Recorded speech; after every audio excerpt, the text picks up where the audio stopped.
Setiap orang pasti ingin hidup dihormati, dihargai. Tidak ada orang di dunia ini ingin hidup diremehkan dan direndahkan.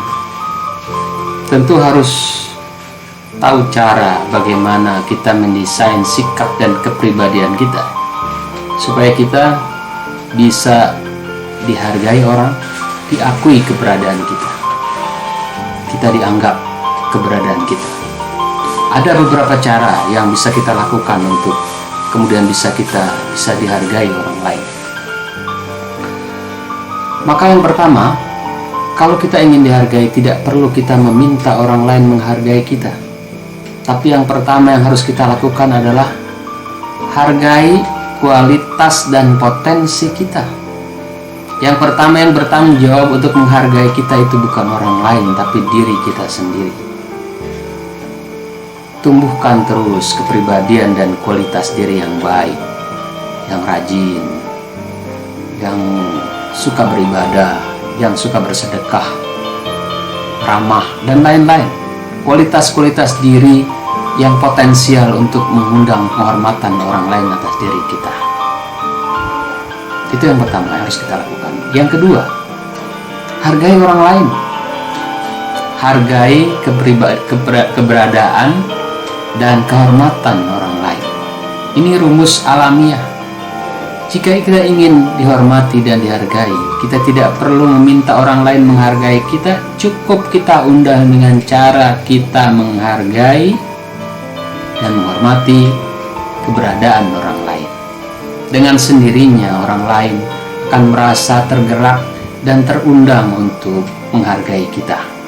Terus mudah.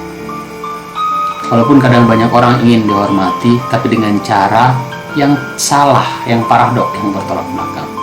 Maka hormati orang lain jika kita ingin dihormati dan dihargai orang lain. Yang ketiga yang bisa kita lakukan adalah tunjukkan kualitas diri kita yang memang bermanfaat.